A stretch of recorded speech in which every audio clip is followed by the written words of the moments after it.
Hello. Okay. Morning, everyone. My name's Alex. I'm one of the Cape Town grads, for those who don't know. And I'll be talking about one of the quantum algorithms. So thanks for that nice introduction, Bryce. Um, okay, so the one I'm going to focus on is called Grover's algorithm. It was invented by Love Grover, who you can see there on the left. And this algorithm is used to search through unstructured databases to find values faster than a classical algorithm. So a classical computer would need n iterations to find a value in a database of size n if it was unstructured, whereas with this algorithm, it would take square root of n steps at the most, which is a quadratic speedup. This also means that this algorithm could brute force encryption keys faster than a classical computer, but luckily it's not fast enough to be a problem yet. And a good use case for Grover's algorithm would be to search through a deck of shuffled cards or like a database of telephone numbers. And how this is accomplished is with the use of quantum circuits. So a quantum circuit is like a blueprint for quantum computations. Similar to classic circuits with transistors, quantum circuits use special gates to manipulate the information stored in the qubits. Um, Unlike classical bits, which is 0 or 1, as we know, qubits can exist in a state of superposition, meaning they can be both 0 and 1 at the same time. And this phenomenon is what enables Grover's algorithm to be so efficient. Okay, so here's the circuit that we're going to look at today. So in this example, we're going to search through a database that contains 2 bits. So there's going to be 4 entries, 0, 0, 0, 1, 1, 0, and 1, 1. So if we want to search for 1, 1, we would pass 2 initial qubits into this gate, and then by the end, we would hopefully get 1, 1. Okay, and here's just the table that represents what I just said. So it's easy to see how you could replace it with longer bit strings that actually have significant meaning. Okay, and these are the steps we're going to follow. First, you want to initialize the qubits into that 0 state, which I'll explain shortly. Then we're going to put them into a superposition using something called a Hadamard gate. And then the qubits go through an oracle, which I'll also explain in a bit. And then lastly, the diffuser will perform amplification on our state we are looking for, which is 1, 1. And then you'll repeat from step 2, which is the superposition step. It's going to take at most square root of n iterations, so 2. Okay, so initialization. Yeah, Bryce explained quite well what a qubit was, but there on the right, that's called a Bloch sphere, and that's used to represent qubits. So at the top is the 0 state, and at the bottom is the 1 state. And it can also be in any state between those two. Oh, and here on the right is a vector representation of that 0 state. Makes it a bit easier for me to understand. Okay, and then superposition, we're going to pass them through a Hadamard gate. Yeah, I'm going to skip this part where I was going to explain what superposition is, because I think we all know now. But then on the right is the matrix representation of the Hadamard gate. Yeah, so all the gates and qubits have matrix and vector representations. So it's a bit easier to do calculations and to just think about how everything works together. So if you want to apply the Hadamard gate to a qubit, you would simply do matrix multiplication, like here at the bottom right-hand side. You would have the Hadamard gate first, and then the qubits vector representation. Okay, and then once all of the qubits are in a superposition, we want to pass them through an oracle, which is basically just any function that is applied to the qubit. So since there are different oracles for different circuits, sometimes they'll just be represented by like the word oracle there in the middle.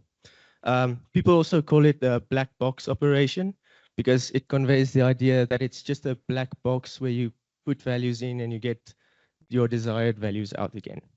So in Grover's algorithm, what the oracle will do to find our, okay, well, first it wants to find our desired state. So that's going to be 1, 1, which should be easy since the qubits are in a superposition. So it has every value. So it just looks at the 1, 1 value, and then it's going to flip the phase of it. So that's done with the gate there on the far left-hand side. Yeah, this gate will also come up later again, so then I'll explain a bit more exactly what it does. But this is basically what the oracle accomplishes. So when qubits are in a superposition, all of them will have the same amplitude, as you can see there on the left. And then after we pass it through the oracle, our desired state, so that W is going to be 1, 1. The phase of it is going to flip. And then also notice this dotted line that represents the average amplitude of all the qubits, which is important for our next step. So for the next step, the diffuser step, what we're going to do is we're going to flip the amplitude of all the qubits over the average amplitude. So that's going to increase the amplitude of our desired state and also decrease the amplitude of the other states. And the way we'll do that is through these collections of gates. And it's called the Grover diffuser. We've seen most of these gates already. There's the Hadamard gates, and then that Z gate, or also Pauli Z gate, that's used to phase flip the qubits. And here on the right is the matrix representation of that Z gate. And then after that, the qubits go through a controlled Z gate, which I'm again going to explain later, but that's going to flip the phase of only our desired qubit. And then it goes through the Hadamard gates again. Now this part is a bit difficult to explain intuitively, so I'm just going to ask you to trust me that it works. And if you do the calculations with all the matrices, you should end up with something that looks like this afterwards. So after around every iteration you do this, the amplitude of your desired state will increase and the rest will decrease until after square root of n iterations, the probability of getting your desired state will be 100%. Okay, so coming back to the controlled Z gate, there is just another way of representing it. So that top dot, that looks at the first qubit. So if the first qubit is 0, nothing is going to happen. So for 0, 0, and 0, 1, nothing's going to happen to them. And then if the second qubit is, if the first qubit is 1, then it's going to perform the Z gate, so phase flip on the second qubit.